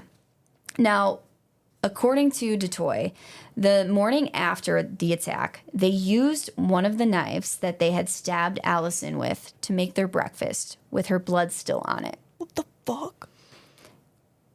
I also read an account where they were like, and Krueger, like when he did this, Krueger was just like fucking stoked on it. Like, He's like, oh yeah, some seasoning. Fuck yeah. yeah, like really. And then, yeah, I hate people who support Krueger. So on August 7th, 1995, Toit was given 3 life sentences, one for each attack he committed. Krueger was sentenced to 25 years for the attack of the pregnant woman and 1 life sentence for Alison's attack. According to the Citizen newspaper, as Krueger was ushered from the courtroom, he pounded his fist on the wall, yelling, quote, well, here we go, fuck you all, end quote. Like, and that's another thing. People are like, well, Krueger was remorseful and he didn't really want to do it and he's rehabilitated now. Like, bullshit. He's literally like, if he was remorseful, I feel like Then you'd be he would be like, please oh put yeah, me in like, prison. I exactly. deserve it. He's like, I need to, like, you need to prevent me from doing this again. Yep. Now, for years after the trial, Alison struggled with PTSD, with rape trauma syndrome, and chronic depression. She was so afraid sad. to be alone. I would be too. And she also just really struggled, like staying focused at work and completing like basic, like day-to-day tasks. I mean, I feel like I can't even fucking imagine. Like I've experienced depression before where I can't focus and I can't, I'm like, didn't shower I'm like laying on the couch for days and whatever. Nothing fucking happened to me. Right? To cause that. I cannot imagine something so fucking horrific and just trying to go on with normal life. Like nothing happened, but also at the same time, it's like you want to forget it and pretend it didn't happen, but also you don't because you lived through this horrible thing. I can't imagine. Now, after years of struggling, Alison felt as if she had pretty much hit her rock bottom. And she kind of just felt like she didn't even know what she was living for or what she wanted to do with her life or like why she had survived this and like fought so hard to survive this. And like almost like, why me? Yeah. And not only had they taken Alison's peace away from her and almost her life, but Alison had also, like I said, been told by doctors that due to the stab wounds to her abdomen, she wouldn't be able to have children, which was always a dream of hers. Like that was, she wanted to grow up and she wanted to get married and she wanted to have kids. And that was like, it kind of just sounds like it was the fucking cherry on top that like like it's not like not only did they take her fucking dignity away from her, but they also took one of her dreams to have children. Yeah. That's awful. Yeah. And she talks a lot about, she had to go through a bunch of plastic surgeries to repair some of the wounds. And she talks about how, for a long time, she just didn't want to be involved with anyone romantically, like partly because of what happened to her. She was just so uncomfortable with it, but also partly because she felt so like self-conscious. Thank you, about her wounds and things like that. And she just really struggled for a while. Heart, man. So she started to ask herself, you know, what it was that kept her going that night. And, you know, obviously, we were saying when we were talking about the story, like, we probably would have just laid down and died. Mm-hmm. I honestly, I would love to believe that I would, like, fight through this and survive it. I don't know that I would. I think I would have been like, when she was like, I saw this, death seemed like a glorious option and peaceful. I would have been like, I'm in. Like, take me. Right. I'm ready. But so she's kind of like hit this point where she's like, I can't go on like this anymore. And, you know, why did I fight so hard for this? And as she thought about it, she realized, like, there was this moment when she was laying in the sand, just like wanting to die. And she started thinking back on her life, and she starts going through all of these times that she had accepted mediocrity from herself. And that's her quote, accepted mediocrity. Those are her words, not mine. And she starts thinking through all of the things that she hadn't gotten the chance to do yet with her life. Or maybe she had the chance and didn't take it. Mm-hmm. And she is just thinking back on this and realizing that if she doesn't do these things and utilize the life that she fought for, she's just letting these two assholes take even more away from her than what they already had. So she decided, like, I don't want to put words in her mouth, but to me it was almost like just fucking out of spite, which I don't think is true. It's probably not true. But, like, she's going to turn her life around and she's going to make something good out of it. And these two guys, they're not getting anything else from her. They're not taking anything else away from her. And she wanted to, like, use her story to help inspire other people who maybe they're not living their life to the fullest. Mm-hmm. They're, like, in her words, accepting mediocrity from themselves, or they're not living in the moment. They're not taking opportunities, you know, these things. And she felt like her whole demeanor had kind of changed after this experience. And so that's what she really wanted to share with others. And so this is when she decides to write the book. And in conjunction with author Marianne Thamm, so I did have it right the first time, they wrote the book together. It's called I Have Life, Alison's Journey. And she basically, after this book comes out, she starts booking all these motivational speaking gigs. And the book was even turned into a movie, which is titled Alison, which I want to watch that. I almost watched it the other day and I was like, wait, me and Emily should watch it together. I'm down. But so she, you know, kind of turns this stuff around. She starts doing these speaking gigs and this becomes her career. She starts making money off of all of this. While this is happening, she also started to fall in love with a man. And the pair got married. And surprisingly, despite what the doctors had told her, Alison eventually got pregnant. And she did have 2 beautiful, healthy babies. 2? Oh, it makes me even so happy. better. One of the doctors that helped deliver these babies was Tion.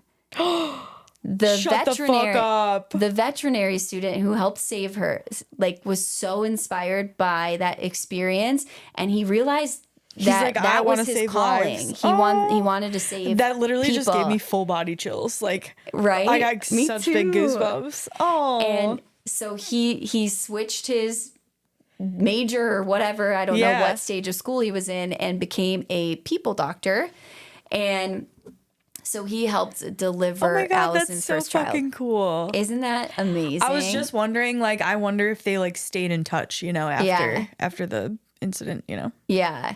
Now, sadly, the story doesn't necessarily just end with all rainbows and sunshine.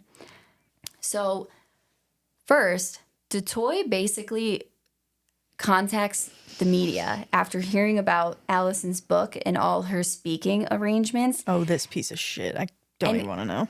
He's basically trying to file a lawsuit saying that he's entitled to a portion of her earnings because she wouldn't have been a success without him. Oh my God. What? I didn't think this guy could get any lower or be a bigger piece of shit. I was wrong. By the way, this is the man. The audacity this fucker has to have. This is the man who claims to have found Jesus. Isn't that I cannot fucking believe you have to know that you're never gonna fucking win that argument in court. He doesn't though, because he's a fucking idiot. I feel like dude, can you be that dumb? Yep, he can. But I just, part of me is like, did he just do like, that was he just to saying, fuck with her? Yeah, either that or was he just saying that to like be back in the spotlight or something? I don't know. Do you think he really thought he was going to be able to get money out of it? Dude, I don't put it past this dumbass. Yeah, I don't know. On top of that, in 2012, because of changes in South African law, Toit and Krueger went up for parole. Alison was shocked by this, as she had been assured after her trial that because they were served life sentences, the men would remain in prison for the rest of their lives. Well, yeah. One of them got 3 life sentences. The other one got 1 life sentence and 25 years. Like you would think. How the fuck? You would think that, or even They if should they have not did get gotten out. they shouldn't even had possibility of parole. Yeah, I don't think so either. And you would think even if they did get out or something, it would be when they're like fucking 75 or something. Yeah, especially for this dumbass saying, "Oh well, if I didn't do that to her, she wouldn't be so famous." Fucking dumbass. I can't handle it. Ugh, this guy. So for weeks leading up to the parole hearing, Alison was absolutely hounded by the media for statements. Oh, that's sad. And this, of course, just brought it all back to the first trial for her. And she started experiencing depression again. And honestly was just scared for her life. Yeah. She was like, okay, if they get out, are they going to try and get revenge on me? Are they going to try and finish the job? And luckily at this hearing, their parole was denied. And this was partially thanks to Alison's statement to the court about, how it would affect her life and what happened to her. Yeah. But now she knew that this wouldn't be the last time that they were up for parole. So, even though they didn't get out, she's like, well, gonna have to do this every couple of fucking years. Yep. Which is just a nightmare. Only 3 years after this first parole hearing, Alison was contacted. So this is in 2015. She received an email from the mother of a woman who was engaged to Toit. The mother provided online chat logs between Toit and her daughter, where Toit talked about how he was helping friends on the outside rape other women. Alison turned this evidence over to prison authorities, but for years, it seemed that Toit retained access to both a cell phone and a Facebook page in prison. What the fuck? Now, so he was literally planning to do this again and helping people do it. He's like saying that he's telling people how to rape women. Oh this my is in God. 2015. He was let out 8 years later. Who the fuck? How did they get his number? And they're saying, oh, well, he was... How did this transpire? Because first of all, I feel like it's pretty easy to get a cell phone in prison nowadays. I don't know why. But like, where do you go? Like, what do you do? Call your cousin and be like, yo, you got anybody that needs help apparently raping people? Because I could tell them. Yep. I can tell them how to do it. Yes. That is apparently, I think that's exactly what happened. And he's allowed, I think they get internet access. Yeah. So I think he might have been allowed to have the Facebook page. I'm not 100% sure. I know he wasn't allowed. Aren't they supposed to fucking monitor that shit though? Do they not care? You would think that, like, I think that's fucking crazy to let prisoners have a Facebook page. Like, don't let them go on the internet. Like, what? They don't need the fucking internet. I get it. Give them TVs Like, hey guys, and I whatever. thought you were locked up. Yeah, I am. I got my 15 minutes of internet time. Now, This is stressing me out. I know I've already said it 15 times because it enrages me to my fucking core.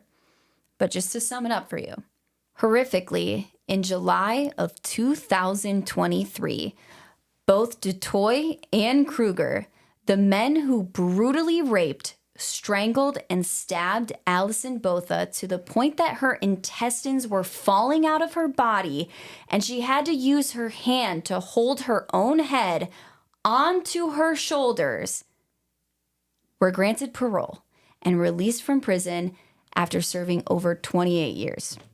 How the fuck? I don't get it. Make it make sense. After they after they know that he was plotting and helping people do this outside of prison. How the fuck? I honestly, I mean, yes, but also I don't even fucking care about that. Even if he didn't do that, Yeah, he true. shouldn't have fucking gotten out already. But True. especially with that. Yeah, Like, literally. It's crazy. Now, on top of it all, Alison was never officially notified by the courts that the men were being released. No. And found out from a friend who had seen it on the news. No. Oh, I just got chills. I don't like that for her. Is terrified, not only for her own life, but for the lives of everyone who may come into contact with either of these men. Now, this brings me to a question that maybe people don't want to think about. If Alison had died, these men would probably still be in prison. No? Like, I mean, think they would be. Right. Because they would have been charged with murder. And I mean, she survived and they are free, so and I can only imagine. it's like, I don't know, part of me, in this case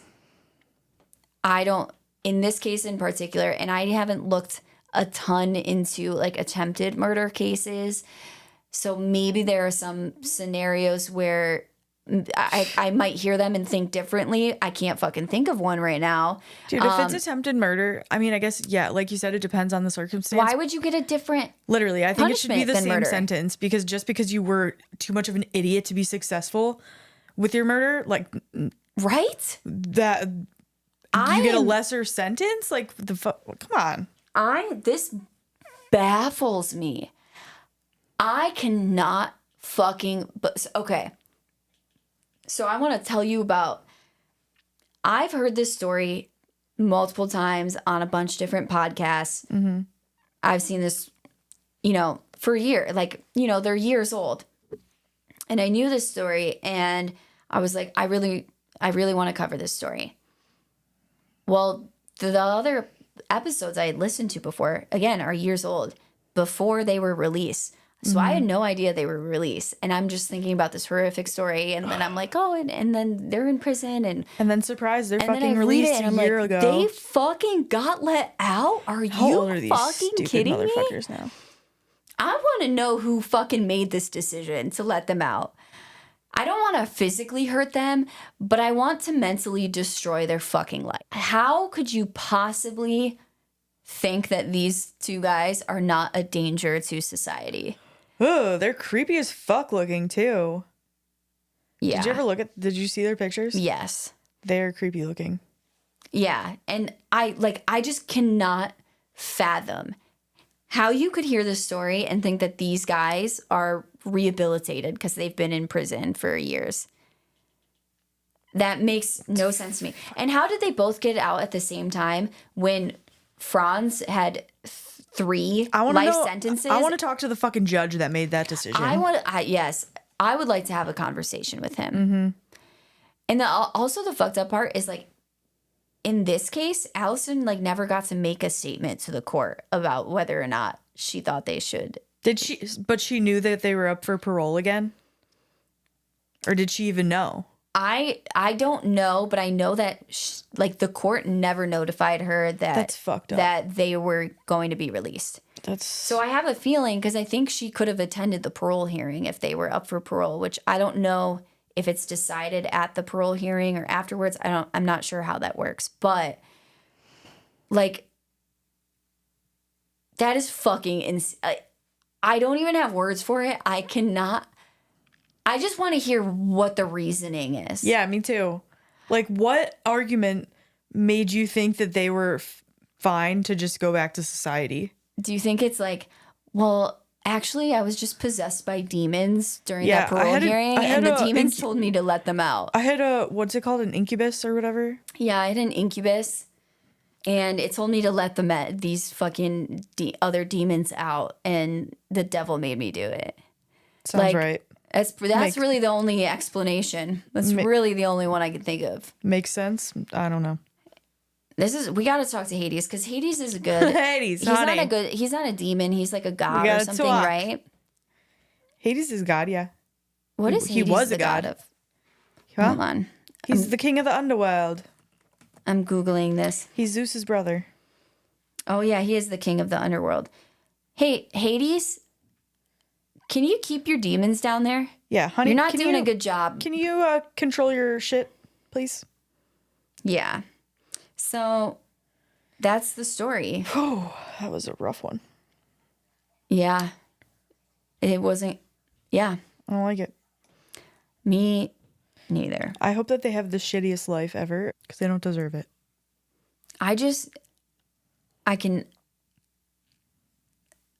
Those guys could fucking move next door to you.